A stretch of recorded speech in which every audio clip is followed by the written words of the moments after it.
안녕하세요. 저는 신천지에 2013년에 입교하였다가 2017년 11월에 신천지에서 나오게 되었습니다. 저는 가족과 합의가 된 상태로 이단 상담소에 가게 되었습니다.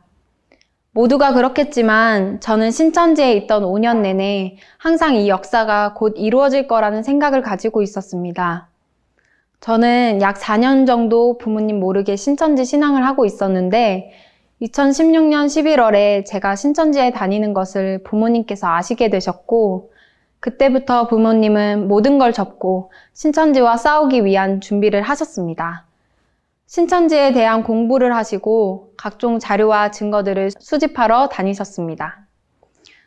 저는 그런 부모님이 너무 안타깝고 불쌍해서 하루빨리 신천지로 전도하고 싶었습니다. 가족과 대치했던 일들을 일일이 다 얘기할 수는 없지만 신앙 문제로 아버지와 다투고 신천지 교회로 향하는 택시 앞을 엄마가 맨발로 따라 나와 막아섰던 일도 있었고 어느 날 시내에서 엄마랑 같이 밥을 먹고 카페를 가려던 중에 엄마가 상담 한 번만 받아보자. 24년간 널 키워온 엄마의 소원이다 라고 얘기하셨는데 전혀 그럴 생각이 없다며 단호하게 뿌리쳤고 그 자리에 주저앉아 시내 한복판에서 저를 부르며 목 놓아 우셨는데 저는 그런 엄마를 놔두고 신천지 교회로 가서 눈물 쏟고 기도했던 일도 있었습니다.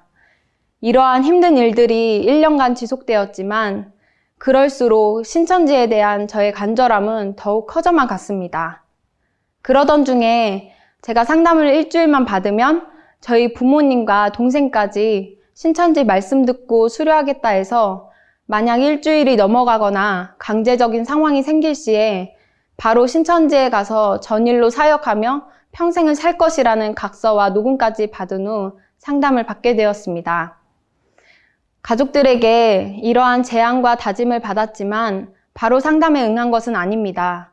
먼저 신천지에 보고했고 오랜 기간 동안 지속적인 피드백을 받으면서 이단 상담에 대한 반증 자료와 핍박 승리교육 영상은 최신 것까지 있는 건 다 보았습니다. 상담을 가기 전 신천지에선 저의 믿음을 확인했고 저는 신천지의 윗사람도 어떠한 것도 변할 수 있다. 하지만 총회장님이 이 시대에 택한 약속의 목자이며 신천지가 진리라는 것은 변하지 않는다. 라는 기준을 가지고 있었습니다.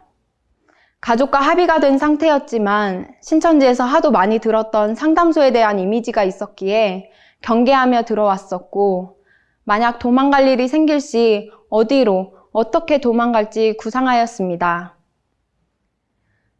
그리고 휴대폰 2개를 가지고 와서 하나는 가슴에 넣어 상담 내용을 녹음하였고 하나는 아무것도 하지 않는다며 다들 보는 앞에 핸드폰을 두었습니다. 혹시나 녹음이 잘 안 될 수 있으니 머리에 최대한 기억해서 알려달라던 신천지 피드백대로 하다 보니 신천지의 증거와 교리와 실상의 말씀이 맞는지 틀린지 확인하려기보단 이 상담 내용을 신천지에 보고하기 위해 머리에 입력하기 바빴던 것 같습니다. 그렇게 하루 이틀 지나면서 듣게 되는 내용은 너무나 충격적이었습니다.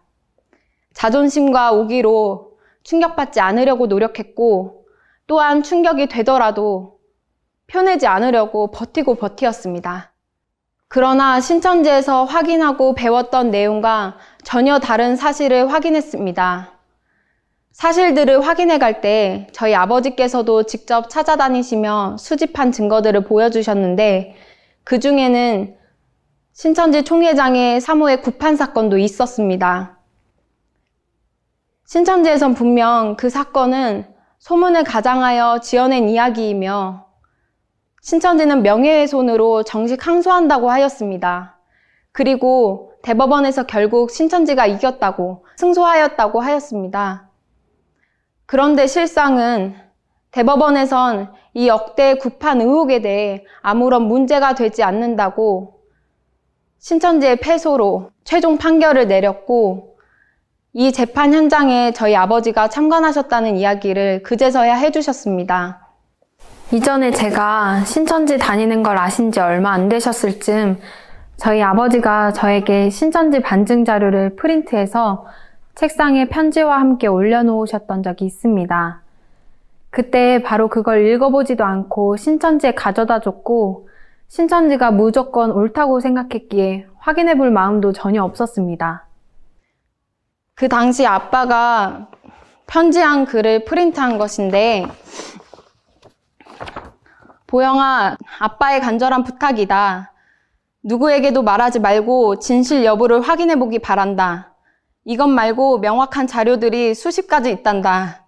아빠가 얘기했지. 진실이 아닐 때, 뒤에 밝혀졌을 때 감당할 수 없는 일이기에 진실, 오로지 진실만 알려준다고. 제발 너의 눈으로 이성적인 판단으로 확인만 해보아라. 이때는 정말 몰랐습니다. 이 편지의 내용이 진심이고 사실이며 지금 제가 신천지인들에게 편지하고 싶은 내용이 될 줄은 몰랐습니다. 그저 우리는 얼마든지 조회 가능한 법원 판결문조차도 확인해 볼 필요성도, 신천지에서 가르쳐주고 보여주는 증거들과 자료들을 객관적으로 확인해 볼 생각도 없었으며 생각하려는 생각조차 잘못됐다고 여겨왔습니다. 제가 상담받던 때마저도 이러한 사실과 증거들은 중요하지 않았습니다. 신천지는 말씀이 맞으니까, 신천지는 진리니까 상관없다고 생각했습니다. 하지만 그렇게 붙잡았던 신천지 말씀마저도 잘못된 것임을 알게 되었습니다.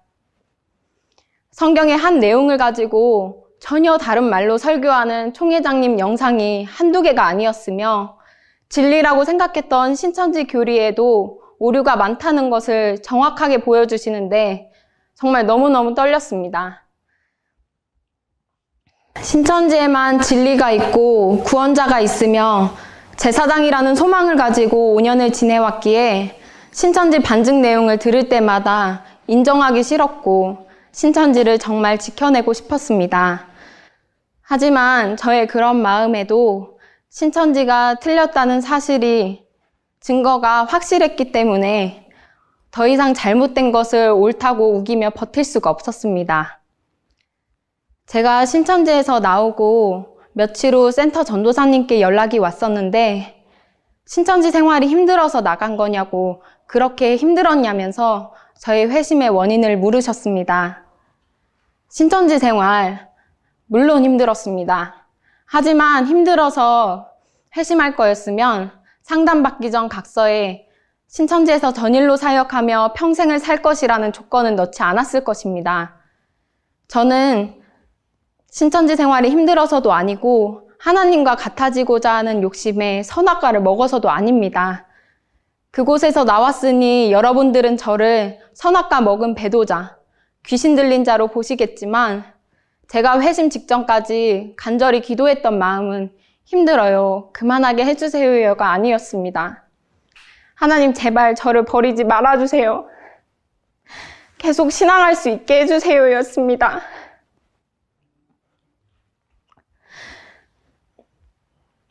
앞서 말했다시피 저는 신천지 안에서 신천지에만 구원이 있다고 생각했기에 신천지 밖에서 신앙생활을 다시 하는 건 생각조차 하지 않았으며 기성교회로 돌아가는 건 정말 악령이 들지 않고서는 불가능한 것이라고 생각했습니다.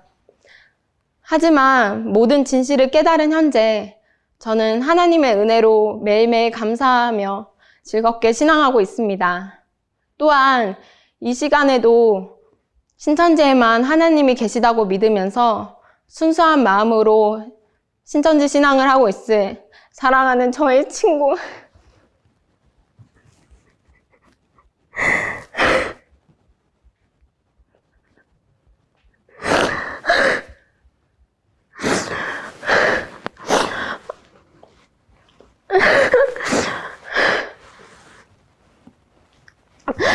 사랑하는 저의 친구들, 동생들, 언니, 오빠들, 신천지 가족분들을 위하여 기도하고 있습니다. 신천지 여러분, 용기를 내어보시기를 부탁드립니다. 상담소는 여러분의 영을 죽이는 곳이 아닙니다. 사랑이 풍성하시며 긍휼하신 하나님이 함께 하심을 믿으시고 상담소 문을 두드리셔서 저와 같은 은혜와 감사한 삶이 여러분에게도 이루어지기를 간절히 기도하겠습니다.